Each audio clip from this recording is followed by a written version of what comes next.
জম্মু কাশ্মীৰত চৰকাৰ গঠন কৰিব নেশ্যনেল কনফাৰেন্স কংগ্ৰেছে চৰকাৰ গঠনৰ বাবে প্ৰয়োজনত পিডিপিৰ সমৰ্থন ল'ব ফাৰুক আব্দুল্লাই মেহবুবা মুফতিৰে একেলগে কাম কৰিবলৈ ইচ্ছুক ফাৰুক আব্দুল্লা কিন্তু কাৰ দখললৈ যাব ভূস্বৰ্গ এটা দশকৰ পাছত কেন্দ্ৰীয় শাসিত জম্মু কাশ্মীৰত অনুষ্ঠিত বিধানসভা নিৰ্বাচনৰ ফলাফল মঙলবাৰে ঘোষণা কৰা হ'ব একেদিনাই হাৰিয়ানা বিধানসভা নিৰ্বাচনৰো ফলাফল ঘোষণা কৰা হ'ব তিনিটা পৰ্যায়ত অনুষ্ঠিত হৈছিল 90 দিনীয়া জম্মু কাশ্মীৰ বিধানসভা নিৰ্বাচন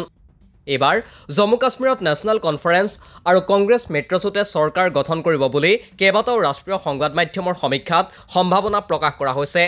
এনে সময়তে নেশ্যনেল কনফাৰেন্সৰ মুৰব্বী তথা জম্মু কাশ্মীৰৰ প্ৰাক্তন মুখ্যমন্ত্ৰী ফাৰুক আব্দুল্লাই কৰিছে তাৎপৰ্যপূৰ্ণ মন্তব্য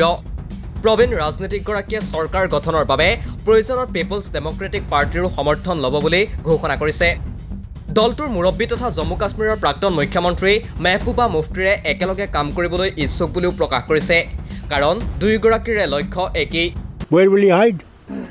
डॉक्टर साहब जिस तरीके से आपने कहा कि महबूबा मुफ्ती की पार्टी की लीडरशिप की तरफ से कहा गया कि हमारा सपोर्ट एंश्योर कांग्रेस को क्या उनसे किसी तरह की कोई बातचीत हो रही है अभी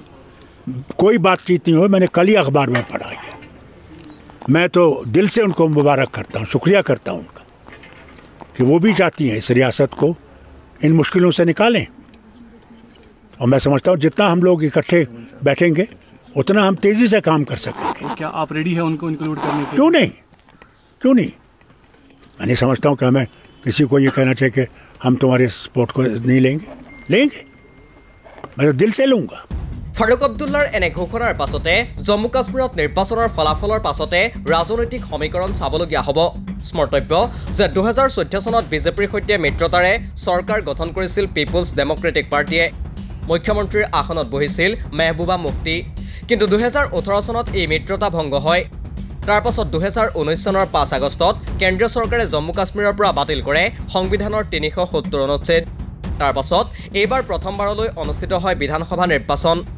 ইতিমধ্যে নিৰ্বাচনী সমীক্ষাবোৰত নেশ্যনেল কনফাৰেন্স আৰু কংগ্ৰেছ মিত্ৰজোঁটে চৰকাৰ গঠন কৰিব বুলি সম্ভাৱনা প্ৰকাশ কৰা হৈছে এক্সিছ মাই ইণ্ডিয়াৰ মতে নেশ্যনেল কনফাৰেন্স আৰু কংগ্ৰেছ মিত্ৰজোঁটে 35ৰ পৰা 45খন বিজেপিয়ে 24ৰ পৰা 34খন অন্যান্যই 4খনৰ পৰা 6খন ইণ্ডিয়া টুডে চিভোটাৰৰ মতে নেশ্যনেল কনফাৰেন্স আৰু কংগ্ৰেছ মিত্ৰজোঁটে 40ৰ পৰা 48খন বিজেপিয়ে 27ৰ পৰা 32খন অন্যান্যই 6ৰ পৰা 12খন দৈনিক ভাস্কৰৰ মতে নেশ্যনেল কনফাৰেন্স আৰু কংগ্ৰেছ মিত্ৰজোঁটে 35ৰ পৰা 40খন বিজেপিয়ে 20ৰ পৰা 25খন অন্যান্যই 4ৰ পৰা 7খন পিপলছ পালছৰ মতে নেশ্যনেল কনফাৰেন্স আৰু কংগ্ৰেছ মিত্ৰজোঁটে 46ৰ পৰা 50খন বিজেপিয়ে 23ৰ পৰা 27খন অন্যান্যই 7ৰ পৰা 11খন ৰিপাব্লিক গুলিস্তানৰ মতে নেশ্যনেল কনফাৰেন্সৰ 28ৰ পৰা 30খন বিজেপিয়ে 28ৰ পৰা 30খন পিপলছ ডেমক্ৰেটিক পাৰ্টিয়ে 5ৰ পৰা 7খন কংগ্ৰেছে 3ৰ পৰা 6খন আসন আৰু অন্যান্যই 8ৰ পৰা 16খন আসনত জয়লাভ কৰাৰ সম্ভাৱনা দেখুওৱা হৈছে কিন্তু এই সম্ভাৱনাবোৰ কিমান ফলৱৰ্তী হয় তাৰ উত্তৰ পোৱা যাব মঙলবাৰে নিউজ ডেস্ক ৰিপোৰ্ট দি ক্ৰছ কাৰেণ্ট